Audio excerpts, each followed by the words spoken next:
So high friends, welcome to our YouTube channel. ધોરણ 12 science complete કરી લીધા પછી તમારા મનમાં એ પ્રશ્ન હોય છે કે સર, અમારે એગ્રીકલ્ચરના વિવિધ કોર્સીસ આવે છે, તેમાં એડમિશન લેવું છે. એગ્રીકલ્ચરમાં એડમિશન લેવું છે, જુનાગઢ કૃષિ યુનિવર્સિટીમાં એડમિશન લેવું છે, બીએસસી એગ્રીકલ્ચર હોય, હોર્ટિકલ્ચર, ફોરેસ્ટ્રી કે પછી એગ્રીકલ્ચર એન્જિનિયરિંગ હોય કે એગ્રીકલ્ચર આઈટી. આ વિવિધ પ્રકારના કોર્સીસ છે તે ગુજરાતની 4 કૃષિ યુનિવર્સિટી આવેલી છે તેમાં થાય છે અને તેની એડમિશન પ્રોસેસ સંપૂર્ણપણે ઓનલાઈન છે. કેવી રીતના ફોર્મ ભરવાનું હોય છે, કેટલી કોલેજ છે, કયા કોર્સ છે, તેની ફી કેટલી છે, કેવી રીતના તમે અલગ અલગ રીતના એપ્લાય કરી શકો છો, એડમિશન મેળવી શકો છો. અને ખાસ વાત એ છે કે એગ્રીકલ્ચર કોર્સમાં એડમિશન મેળવવા માટે ધોરણ 12માં તેમજ ગુસ્કેટમાં કેટલી છે તે ટકાવારી છે તે હોવી જોઈએ. ધોરણ 12માં મિનિમમ પર્સન્ટેજ કેટલા હોવા જોઈએ તો છે તમને એગ્રીકલ્ચરમાં એડમિશન મળે છે. તો તેની સંપૂર્ણ વાત આપણે આજના સ્પેશિયલ વિડીયોમાં કરવાના છે. વિડીયો રહેશે તમે અંત સુધી જોજો, જેથી તમને આઈડિયા આવી શકે કે શું તમે એગ્રીકલ્ચર કોર્सेस માટે એલિજિબલ છો કે નથી, બરાબર. તેમજ કેટલી કોલેજ છે, કેટલા કોર્સ છે તે છે તમે અત્યારે જાણી લો, જેથી છે તમને આગળ જતાં પ્રોબ્લેમ ના આવે ને તમે છે અત્યારે શ્યોર થઈ જાઓ કે તમારે છે કેટલા કોર્સીસમાં એપ્લાય છે તે કરવાનું છે. એગ્રીકલ્ચર સિવાય veterinary, fisheries, dairy technology, medical, paramedical, BS જેવા ઘણા બધા કોર્સીસ આવે છે. તે દરેકની અપડેટ તમને આપણે અહીં યુટ્યુબ ચેનલ છે તેના ઉપરથી મળતી રહેશે. તો ચેનલે છે તમે અત્યારે સબસ્ક્રાઈબ કરો, તમારા મિત્રો સાથે પણ વિડીયોને શેર કરો, ચેનલને શેર કરો અને તેમને પણ કહો કે આપણે ચેનલ છે તેને સબસ્ક્રાઈબ કરે, જેથી તમે જ્યારે વિડીયો ના જોયો હોય, તમને નોટિફિકેશન ના મળી હોય, તે લોકોને પાસે હશે તો અપડેટ આવી શકે અને તે લોકો પાસે તમને જાણ કરી શકે. અને આનાથી પણ બેસ્ટ છે કે તમે આપણી વોટ્સએપ ચેનલ અને ઇન્સ્ટાગ્રામ ચેનલમાં જોડાઈ જાઓ. તેની લિંક છે નીચે ડિસ્ક્રિપ્શનમાં તેમજ કોમેન્ટમાં આપી છે, ત્યાં તમે ક્લિક કરી અને વોટ્સએપ અને ઇન્સ્ટાગ્રામમાં છે તમે જોઈન થઈ શકો છો અને લેટેસ્ટ અપડેટ છે તે મેળવી શકો છો. તો ચાલો વિડીયોની શરૂઆત કરીએ. તો મિત્રો, હવે તમે જોઈ શકો છો કે આપણે એગ્રીકલ્ચરની જે ઓફિશિયલ વેબસાઇટ છે તે આવી ગયા છે. વેબસાઇટ માટે તમે ગૂગલમાં આવીને લખશો uz.csauca.in એટલે તમને જે વેબસાઇટ છે તે મળી જશે. વેબસાઇટની લિંક છે નીચે ડિસ્ક્રિપ્શનમાં તમને પ્રોવાઈડ કરી દઈશ. ત્યાં તમને વોટ્સએપ ચેનલ અને ઇન્સ્ટાગ્રામ ચેનલની પર લિંક છે તે મળી જશે. તેમજ એગ્રીકલ્ચરની પ્લેલિસ્ટની પર છે ત્યાં તમને લિંક છે તે મળી જશે. તો એગ્રીકલ્ચરની ઓફિશિયલ વેબસાઇટ પર આવશો તો ત્યાં છે તમને અહીં અગત્યની સૂચના તમને બતાવશે. તેમજ ફોર્મ ભરવા માટે પણ છે તમને અહીંથી જ છે તે અપડેટ મળશે. જ્યારે પણ ફોર્મ ભરવાની શરૂઆત થશે ત્યારે તમારે આ વેબસાઇટ પર આવવાનું, ફોર્મ છે તે ભરી શકો છો. ફોર્મ ભરવા માટેનો પણ લાઈવ પ્રોસેસનો વિડીયો છે હું તમારા માટે બનાવીશ. અત્યારે છે તમને અહીં જોઈ શકો છો કે 7 મેના રોજ અપડેટ છે તે આપવામાં આવી છે. શૈક્ષણિક વર્ષ 2025-26 માટેના કૃષિને લગતા સ્નાતક એટલે કે ડિગ્રી પ્રોગ્રામમાં પ્રવેશ મેળવવા માટેની સંક્ષિપ્ત માહિતી. તો આપણે PDF ઓપન કરી અને જોઈશું કે કેટલા કોર્સીસ છે તેમજ કેટલી ડિટેલ છે તે આ વર્ષે આપવામાં આવી છે. તો મિત્રો, હવે તમે જોઈ શકો છો કે આપણે આ જે PDF છે તે ઓપન કરી લીધી છે. તેમાં તમે જોઈ શકો છો ગુજરાત રાજ્ય કૃષિ યુનિવર્સિટીઓની વિવિધ કોલેજમાં આપવામાં આવતા ડિગ્રી કાર્યક્રમોની માહિતી, બરાબર. તો ગુજરાતમાં ટોટલ 4 કૃષિ યુનિવર્સિટી છે તે આવેલ છે. એક છે નવસારી, બીજી છે આણંદ, ત્રીજી છે જુનાગઢ અને ચોથી છે સરદાર કૃષિનગર. આમ ટોટલ 4 એગ્રીકલ્ચર યુનિવર્સિટી છે તે આવેલી છે. તેમાં કયા પ્રકારના કોર્સ થાય છે તેની આપણા મિત્રો વાત કરીએ તો ટોટલ છે તે 10 પ્રકારના અલગ અલગ કોર્સીસ થાય છે. તેમાં તમે સ્ક્રીન પર જોઈ શકો છો તે મુજબ છે કે બીએસસી ઓનર્સ એગ્રીકલ્ચર એટલે કે 4 વર્ષના કોર્સીસ આ બધા રહેશે. એગ્રીકલ્ચર, હોર્ટિકલ્ચર, ફોરેસ્ટ્રી અને બાયોટેકનોલોજી આ 4 કોર્સીસ છે તે પ્રોગ્રામ કેટેગરી 1માં આવે છે. ત્યારબાદ છે બીટેક એગ્રીકલ્ચર એન્જિનિયરિંગ અને બીટેક ફૂડ ટેકનોલોજી, બરાબર. તો અહીં આપણે અલગ અલગ પ્રકારના કોર્સીસની વાત કરીએ છીએ. તેમાં 4 કોર્સીસ પ્રોગ્રામ કેટેગરી 1માં આવે છે. ત્યારબાદના જે 4 કોર્સીસ છે તે એન્જિનિયરિંગના છે. BTech agriculture engineering, BTech food technology, BTech renewable energy and environmental engineering અને બીટેક એગ્રીકલ્ચર ઇન્ફોર્મેશન ટેકનોલોજી એટલે કે એગ્રીકલ્ચર આઈટી. તો આ 4 કોર્સીસ છે તે પ્રોગ્રામ કેટેગરી 2માં આવે છે. એટલે લાસ્ટમાં આપણે જોઈએ કે 2 બીએસસીના કોર્સીસ છે, બીએસસી ઓનર્સ કોમ્યુનિટી સાયન્સ અને BSc honours food nutrition and dietetics. તો આ જે 2 કોર્સીસ છે તે પ્રોગ્રામ કેટેગરી 3માં આવે છે. તેની પર તમે નોંધ છે તે લેજો. આગળ ઉપર છે આપણે ડિટેલમાં જોઈએ. તમે અહીં જોઈ શકો છો સ્નાતક કક્ષાના ડિગ્રી પ્રોગ્રામનું લિસ્ટ. તો પ્રોગ્રામ કેટેગરી 1માં મેં તમને જણાવ્યું તે મુજબ પ્રોગ્રામ કેટેગરી 1માં 4 કોર્સીસ આવે છે. BSc agriculture, BSc horticulture, BSc forestry અને બીટેક બાયોટેકનોલોજી. આ 4 કોર્સીસ છે તે કોણ કરી શકે છે તો કે માત્ર બી ગ્રુપના વિદ્યાર્થી હોય તેઓ જ છે તે આ 4 કોર્સીસ છે તે પરચેસ છે તે કરી શકે છે.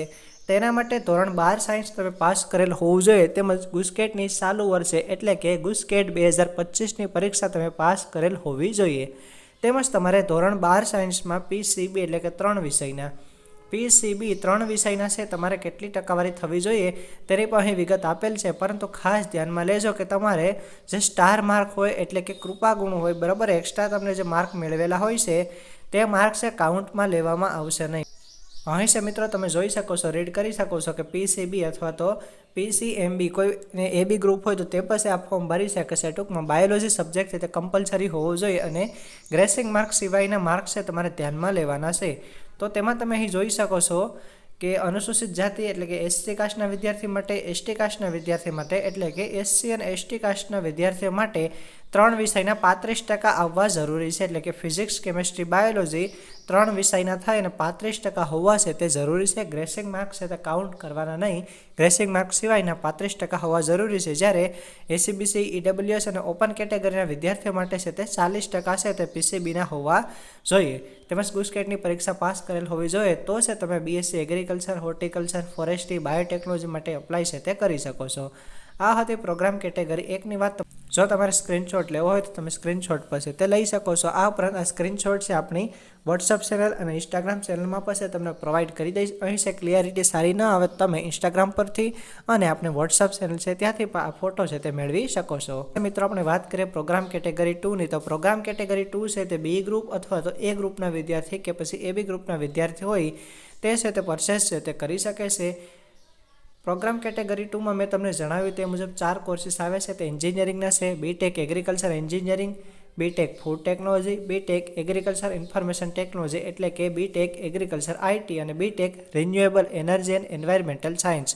આ 4 પ્રકારના કોર્સીસ છે તે એન્જિનિયરિંગના છે, બરાબર. એગ્રીકલ્ચર એન્જિનિયરિંગ તે B ગ્રુપ અને A ગ્રુપના વિદ્યાર્થીઓ છે તે કરી શકે છે. તેના માટે પણ સેમ ક્રાઇટેરિયા જે પ્રોગ્રામ કેટેગરી 1માં છે તે મુજબ કે 3 વિષયના છે તમારે 35% છે તે થવા જોઈએ. ગ્રેસિંગ માર્ક્સ છે તે કાઉન્ટ કરવા નથી. તેમજ ગુસ્કેટ 2025ની પરીક્ષા છે તમે આપેલી હોવી જોઈએ. હવે મિત્રો આપણે વાત કરીએ પ્રોગ્રામ કેટેગરી 3ની, તો તેમાં 2 પ્રકારના કોર્સીસ આવે છે. BSc ઓનર્સ કોમ્યુનિટી સાયન્સ અને BSc ઓનર્સ ફૂડ ટેકનોલોજી. તો તેમાં છે કોઈ પણ કેટેગરીના વિદ્યાર્થીઓ હોય તેમને છે માત્ર 35% લાવવા જરૂરી છે 3 વિષયને, બરાબર. ફિઝિક્સ, કેમિસ્ટ્રી, બાયોલોજી અથવા તો મેથ્સના 3 વિષયને 35% તેમજ ગુસ્કેટ 2025ની પરીક્ષા છે તે ફરજિયાતપણે પાસ કરેલ હોવી જોઈએ તો છે તમે એપ્લાય કરી શકો છો. ત્રણેય કેટેગરીમાં એડમિશન લેવા માટે તમારે 3 અલગ અલગ ફોર્મ છે તે ભરવાના રહેશે. જો તમારે માત્ર એગ્રીકલ્ચર, હોર્ટિકલ્ચરમાં લેવાની ઈચ્છા હોય તો તમે માત્ર પ્રોગ્રામ કેટેગરી 1નું ફોર્મ જ ભરજો. જો તમારે એન્જિનિયરિંગ કોર્સીસ છે તેમાં એડમિશન લેવું હોય તો માત્ર પ્રોગ્રામ કેટેગરી 2નું ફોર્મ ભરજો. પરંતુ જો તમારી એવી ઈચ્છા છે કે મારે એગ્રીકલ્ચરમાં ફોર્મ ભરવું છે અને એગ્રીકલ્ચર ITમાં પણ ફોર્મ ભરવું છે તો છે તમારે પ્રોગ્રામ કેટેગરી 1 માટે એક ફોર્મ અને પ્રોગ્રામ કેટેગરી 2 માટે એક અલગથી ફોર્મ છે તે ભરવાનું રહેશે. ફોર્મની શરૂઆત છે જ્યારે પણ થશે ત્યારે હું સ્પેશિયલ વિડીયો બનાવી કોમ્યુનિટીમાં પોસ્ટ કરીશ, તેમજ આપણી ઇન્સ્ટાગ્રામ ચેનલ પર પણ પોસ્ટ કરીશ, તેમજ ઇન્સ્ટાગ્રામમાં સ્ટોરી મૂકીશ, તેમજ આપણી વોટ્સઅપ ચેનલમાં પણ તમને ફોટા દ્વારા અને ટાઈપિંગ મેસેજ દ્વારા અપડેટ છે તે મળી જશે. તો આપણી ઇન્સ્ટાગ્રામ અને વોટ્સઅપમાં પછી તમે જોડાઈ જાઓ અને લેટેસ્ટ અપડેટ છે તે મેળવતા રહો. મેરિટની આપણે વાત કરીએ તો 60-40ના રેશિયો મુજબ મેરિટ છે તે બનવાનું છે PCB અથવા તો M, બરાબર. બોર્ડના છે વિદ્યાર્થી મિત્રો તમારા 60% માર્ક્સ છે કાઉન્ટ કરવામાં આવશે અને ગુસ્કેટના છે તે 40%, બરાબર. બોર્ડના પણ માત્ર 3 જ વિષયના ગ્રેસિંગ માર્ક સિવાયના જેટલા પણ માર્ક આવ્યા હશે તેના 60% અને ગુસ્કેટના ટોટલ માર્કના 40%. આમ 60-40ના રેશિયો મુજબ તમારું મેરિટ છે તે બનવા પાત્ર છે. તમે સ્ક્રીન પર જોઈ શકો છો. સ્ક્રીનશોટ લેવો હોય તો લઈ શકો છો અથવા તો ઇન્સ્ટાગ્રામ અથવા તો વોટ્સએપમાંથી પછી તમને આ ફોટો છે તે મળી જશે. હવે મિત્રો આપણે વાત કરીએ કેટલી કોલેજ છે તે આવેલી છે, તો સ્ક્રીન પર જોઈ શકો છો તે મુજબ એગ્રીકલ્ચરની કોલેજ છે તે આવેલી છે. એક કોલેજ આણંદમાં છે, બીજી વસો છે, ત્રીજી જબુગામ છે, જુનાગઢ છે, મોરબી તે હાલ જુનાગઢમાં આવેલ છે, ખાપટ પોરબંદરમાં આવેલ છે, અમરેલીના મોટા ભંડારિયા ખાતે આવેલ છે, બરાબર. જામનગર હાલ તરડિયા જિલ્લો રાજકોટ ખાતે એક આવેલ છે, નવસારી એગ્રીકલ્ચર કેમ્પસમાં એક આવેલ છે, ભરૂચમાં છે અને વઘઈમાં પણ છે અને સરદાર કૃષિનગર છે, તેમજ થરાદમાં છે અને કચ્છ ભુજ હાલ છે તે ભચાઉમાં. આમ આટલી કોલેજ છે તે એગ્રીકલ્ચરની આવેલી છે. જો મિત્રો તમે BSc એગ્રીકલ્ચર કરવા ઈચ્છતા હોય તો તેના માટે એટલી કોલેજ છે તે આવેલી છે. હવે આપણે મિત્રો વાત કરીએ હોર્ટિકલ્ચરની, તો હોર્ટિકલ્ચરમાં તમે જોઈ શકો છો તે મુજબ ટોટલ 4 કોલેજ આવેલી છે. એક છે નવસારી, બીજી છે જગુદણ, ત્રીજી આણંદ અને ચોથી છે તે જુનાગઢ, બરાબર. ટોટલ 4 કૃષિ યુનિવર્સિટીમાં 4 કોલેજ છે તે હોર્ટિકલ્ચરની આવેલી છે. ફોરેસ્ટ્રીની માત્ર એક જ કોલેજ છે તે નવસારી કૃષિ યુનિવર્સિટી છે તેના કેમ્પસમાં આવેલ છે, વની મહાવિદ્યાલય નવસારી કૃષિ યુનિવર્સિટી. તેમજ બાયોટેકનોલોજી કરવું હોય તો તેની 2 કોલેજ આવેલ છે. એક કોલેજ સુરતમાં છે અને બીજી છે તે સરદાર કૃષિનગર દાંતીવાડા ખાતે આવેલી છે, બરાબર. તો મિત્રો આ વાત થઈ પ્રોગ્રામ કેટેગરી 1ના 4 કોર્સીસની અને તેની કોલેજ કેટલી છે તેની. હવે મિત્રો આપણે વાત કરીએ પ્રોગ્રામ કેટેગરી 2ની એટલે કે એગ્રીકલ્ચર એન્જિનિયરિંગની, તો તેમાં કેટલી કોલેજ આવેલ છે તેની આપણે સાથે વાત કરીએ તો એગ્રીકલ્ચર એન્જિનિયરિંગમાં તમે જોઈ શકો છો જુનાગઢ, ગોધરા, ડેડિયાપાડા અને ખેડબ્રહ્મા જે હાલ સરદાર કૃષિનગર ખાતે આવેલ છે. આમ ટોટલ એગ્રીકલ્ચરની એન્જિનિયરિંગની ટોટલ 4 કોલેજ છે તે આવેલી છે. ત્યારબાદ આપણે વાત કરીએ બીટેક ફૂડ ટેકનોલોજીની. તો ફૂડ ટેકનોલોજી માટે ટોટલ 2 કોલેજ આવેલ છે, એક આણંદમાં અને બીજી છે તે સરદાર કૃષિનગરમાં. તેમજ આપણે વાત કરીએ બીટેક રિન્યુએબલ એનર્જી, તો તે એક જ કોલેજ છે સરદાર કૃષિનગર ખાતે. અને એગ્રીકલ્ચર આઈટીની વાત કરીએ તો તે આણંદમાં એકમાત્ર કોલેજ આવેલ છે અને તેના વિદ્યાર્થીઓનું પેકેજ છે તે ખૂબ જ સારું મળે છે. એગ્રીકલ્ચર આઈટી તે ખૂબ જ સરસ બ્રાન્ચ છે. તેમાં પણ જો વિદ્યાર્થી મિત્રો તમને એડમિશન મળતો હોય તો તમે એડમિશન છે તે લઈ શકો છો અને તમારું કરિયર છે તે બ્રાઇટ છે તે બનાવી શકો છો. ગુજરાતમાં માત્ર એક જ કોલેજ છે, તે પણ આણંદ કૃષિ યુનિવર્સિટીના કેમ્પસમાં આવેલ છે. ખૂબ જ સરસ કોલેજ છે અને પ્લેસમેન્ટ પર ત્યાંથી ખૂબ જ સારા એવા પેકેજનું છે તે વિદ્યાર્થીઓને થતું હોય છે. હવે વાત કરીએ પ્રોગ્રામ કેટેગરી 3ની. તો પ્રોગ્રામ કેટેગરી 3માં છે તમારે બીએસસી ઓનર્સ કોમ્યુનિટી સાયન્સ જે સરદાર કૃષિનગર ખાતે થાય છે, અને ફૂડ ન્યુટ્રિશન એન્ડ ડાયટેટિક્સનો કોર્સ છે તે પણ સરદાર કૃષિનગર ખાતે છે તે થાય છે. ઓનર્સ છે એટલે કે 4 વર્ષનો કોર્સ છે. તો આ મિત્રો આપણે વાત કરી કે ગુજરાતમાં કેટલી કૃષિ યુનિવર્સિટી આવેલી છે. તો કે ટોટલ 4 કૃષિ યુનિવર્સિટી આવેલ છે. ચારેય કૃષિ યુનિવર્સિટીના અંડરમાં ટોટલ 10 જેટલા અલગ અલગ પ્રકારના કોર્सेस થાય છે. અને 10 જેટલા કોર્सेस છે તેને કેટલી કોલેજ આવેલ છે તેની પાસે આપણે આજના વિડીયોમાં વાત કરી. તેમજ તમારું મેરિટ છે તે કેવી રીતના બને છે તેની પણ આપણે વાત કરી. બરાબર, 60-40ના રેશિયો મુજબ બોર્ડના 60%, તે માત્ર 3 વિષયના માર્ક્સને કાઉન્ટમાં લેવામાં આવે છે. તેમજ 40% ગુસ્કેટના હોય છે. 60-40ના રેશિયો મુજબ તમારું મેરિટ છે તે બનાવવામાં આવે છે. મિનિમમ ક્રાઇટેરિયા તમે જોઈ શકો છો. તો એલિજિબિલિટી ક્રાઇટેરિયા પર તમે જોઈ શકો છો કે પ્રોગ્રામ કેટેગરી 1 અને 2 માટે SC/ST વિદ્યાર્થીઓને 35%, જ્યારે અધર એટલે કે SC/BC, EWS ઓપન કેટેગરીના વિદ્યાર્થીઓએ 40% લાવવા છે તે જરૂરી છે. તેમજ પ્રોગ્રામ કેટેગરી 3માં બધા વિદ્યાર્થીઓ 35% હોય તો ફોર્મ ભરી શકે છે. અહીં સ્ક્રીન પર જોઈ શકો છો તે મુજબના 10 જેટલા કોર્સીસ છે તેની પાસે આપણે વાત કરી છે. તો આ હતી કેટલીક સામાન્ય માહિતી એગ્રીકલ્ચર યુનિવર્સિટીને લગતી. મિત્રો વિડીયો પસંદ આવ્યો હોય તો લાઇક કરજો, તમારા મિત્રો સાથે પણ શેર કરો અને આ ચેનલને તમે સબસ્ક્રાઈબ કરો. એગ્રીકલ્ચર, વેટેનરી, ફિશરીઝ કોઈ પણ કોર્સીસ હોય તેની અપડેટ છે તમને આપણી આ ચેનલ પરથી જ માત્ર મળશે. અને મેડિકલ, પેરામેડિકલ દરેક અપડેટ છે તે પણ આપણી ચેનલ પરથી મળશે. હવે જ્યારે પણ ફોર્મ ભરવાની શરૂઆત થશે ત્યારે પછી હું સ્પેશિયલી વિડીયો બનાવીને તમને અપડેટ આપીશ કે કેવી રીતના તમે ફોર્મ ભરી શકો છો, ફી પેમેન્ટ છે તે કરી શકો છો. તો આવી જ અવનવી લેટેસ્ટ અપડેટ મેળવવા માટે તમે આપણી ચેનલ સાથે હંમેશા જોડાયેલા રહો. તેમજ વોટ્સએપ અને ઇન્સ્ટાગ્રામમાં પણ જોડાઈ જાઓ, ત્યાંથી પછી તમને લાઈવ અપડેટ છે તે મળતી રહેશે. Okay, all the best. કોઈ પણ ક્વેરી હોય તો કમેન્ટમાં પૂછજો, હું ટ્રાય કરીશ કે તમને આન્સર આપી શકું. તેમજ આપણી ચેનલને સબસ્ક્રાઈબ કરજો અને શેર કરજો. Okay, all the best.